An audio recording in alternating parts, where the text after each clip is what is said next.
Hello students, this is advocate Neeraj Gupta. अगर हम एक वैलिड एग्रीमेंट करना चाहते हैं तो हमारा ऑब्जेक्ट एंड कंसिडरेशन दोनों वैलिड होने चाहिए। लॉफुल ऑब्जेक्ट एंड कंसिडरेशन, उद्देश्य।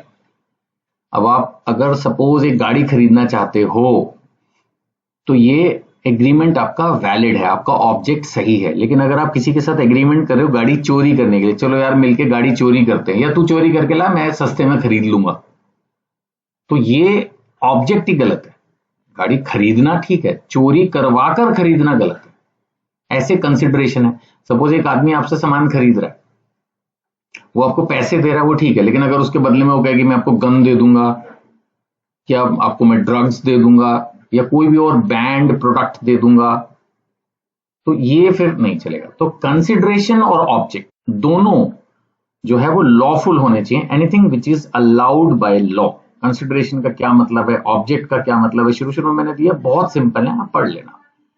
नाउ कब ऐसा होगा कि ऑब्जेक्ट एंड कंसिडरेशन लॉफुल नहीं माने जाएंगे? अगर कुछ भी फॉरबिडन बाय लॉ है, कानून ने मना किया हुआ है, या कानून के प्रोविजंस को डिफीट कर देगा, फ्रॉड कर रहे हो आप, या इंजरी दे रहे हो आप पर्सन या प्रॉपर्टी को, अभी डिटेल में सब बताऊंगा। इमोरल, प्रोस्टिट्यूशन रिलेटेड एग्रीमेंट्स, या अपोज टू पब्लिक पॉलिसी, कोई ब्राइबरी है, घूस देना, सरकारी नौकरियों में घुस जाना जबरदस्ती पैसे देके, इस तरह के, ये सब चीज अभी डिटेल में पढ़ाऊंगा। तो इन सब में ये माना जाता है, इन 6 पॉइंट्स में, forbidden by law, defeats the provision of law, fraudulent, involves injury to person property, immoral, oppose to public policy. ये 6 हैं जो कि लॉफुल ऑब्जेक्ट एंड कंसिडरेशन नहीं माने जाते।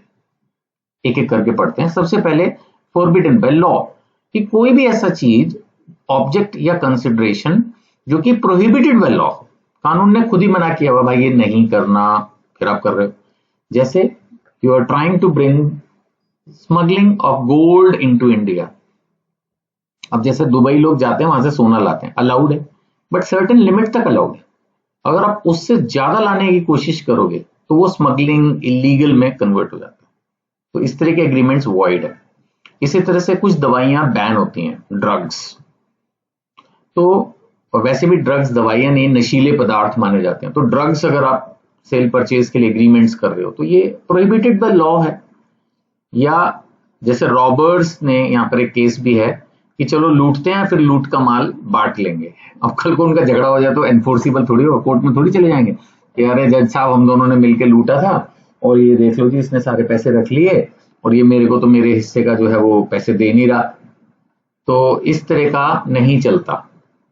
समझ में? तो these things you have to ensure कि इस तरह के एग्रीमेंट्स एनफोर्स नहीं हो सकते। Court do not help illegal agreements, obviously.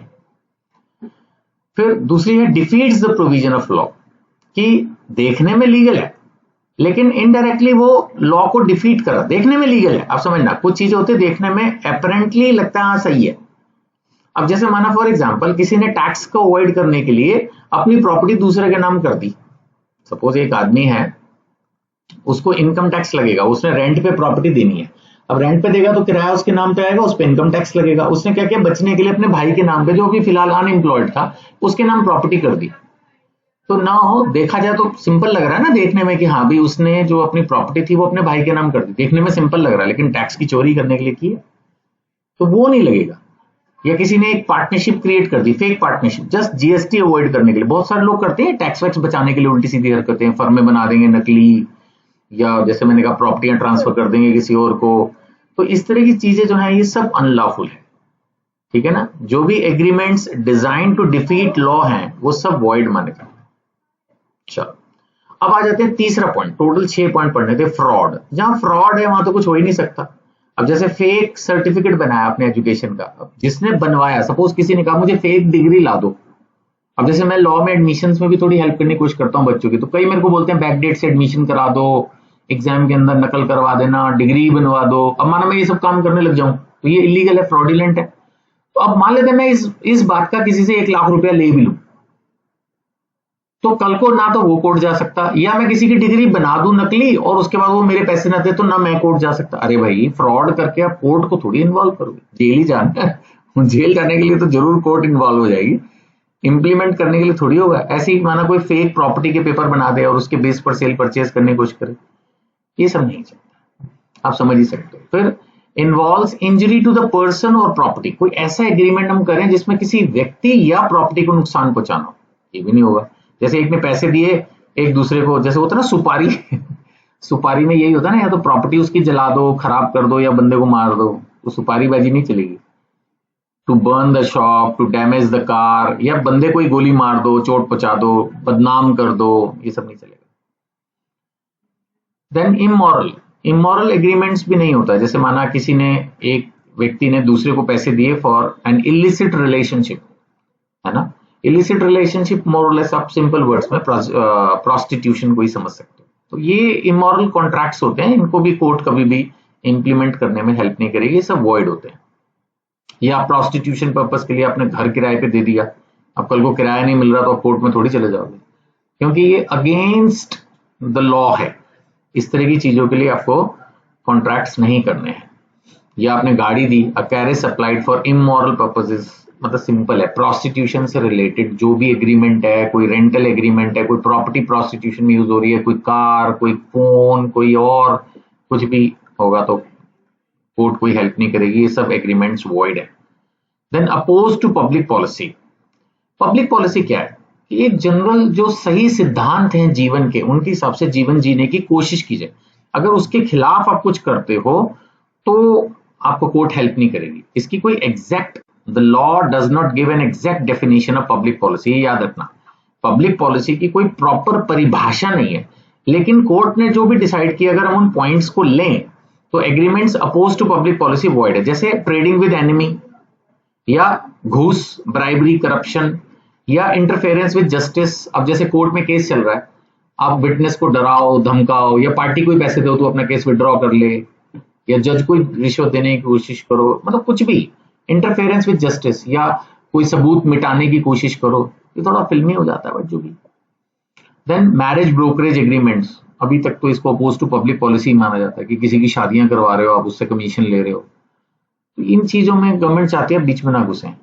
Agreements restraining parental duties, अब माना किसी का बच्चा आपने जबरदस्ती किसी को गोद दिलवा दिया, उसके बदले में पैसे वैसे कमा लिए, इस तरह के एग्रीमेंट्स, ये सब अपोज टू पब्लिक पॉलिसी हैं।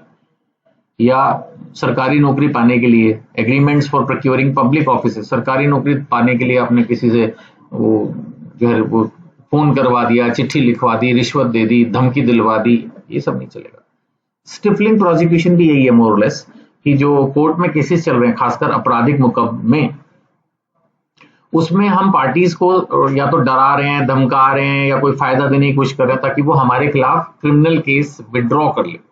अब मान लेते किसी ने हमारे खिलाफ क्रिमिनल कंप्लेंट फाइल कर दी, तो हम उसको तंग कर रहे हैं, या पैसा देके, कोई लालच देके कोशिश कर रहे हैं कि वो अपनी कंप्लेंट विड्रॉ कर ले, या अपनी जो उसने स्टेटमेंट्स दिए उससे मुकर जाए, तो अपने आप ही फिर वो एग्रीमेंट, वो जो मुकदमा है वो थोड़ा कमजोर पड़ जाता है।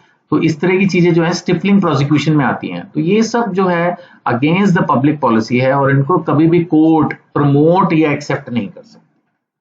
अगर हम पब्लिक पॉलिसी की एग्जांपल दें तो जैसे bribe for government job, obviously ये नहीं हो सकता। झूठे एविडेंस देना कोर्ट में, ये नहीं हो सकता।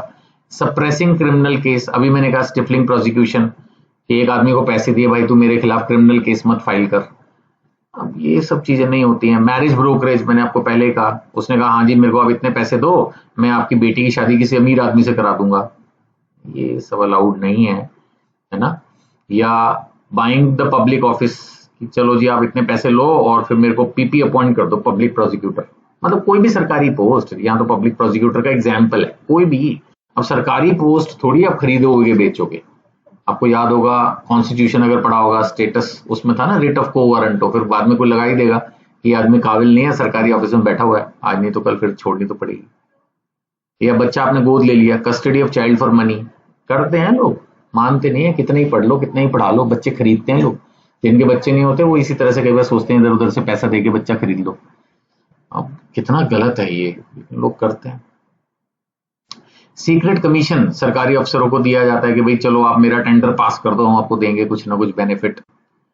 ये सब चीजें क्या है, दिस प्रमोट्स करप्शन। तो इस तरह की चीजें जो है, ये सब क्या है, this agreement is oppose to public policy. आपको समझ में आ रहा होगा, बहुत ईजी है, ये सब एग्रीमेंट्स वॉइड होते हैं। और अगर अनलॉफुल ऑब्जेक्ट कंसिडरेशन है तो agreement void from the very beginning है नेचुरली। ये बिल्कुल illegal, most of them are illegal agreements and they are void. इसमें आप एनफोर्समेंट जा ही नहीं सकते कोर्ट में, एंड इसका कोई वारा नहीं है, इसका कुछ होना नहीं है। बिकॉज किसी भी एग्रीमेंट में अगर इलीगैलिटी है, फ्रॉड है, इमोरलिटी है, इंजरी, पब्लिक पॉलिसी वायलेशन है, तो फिर ये वॉइड है, इनका कुछ होना नहीं। ठीक है ना। तो क्वेश्चन अच्छा है, ये एक बार पढ़ के जाने वाला है। फिर भी कोई डाउट हो तो आप इन नंबर्स पर व्हाट्सएप कर सकते हो। यूट्यूब पर अगर आप देख रहे हो तो यूट्यूब पर भी आप अपने क्वेश्चंस जो है वो रेज कर सकते हो, और जिस बुक से मैं पढ़ा रहा हूँ इस बुक को नॉमिनल प्राइस पर परचेज करने के लिए भी आप कनेक्ट कर सकते हो। Thank you.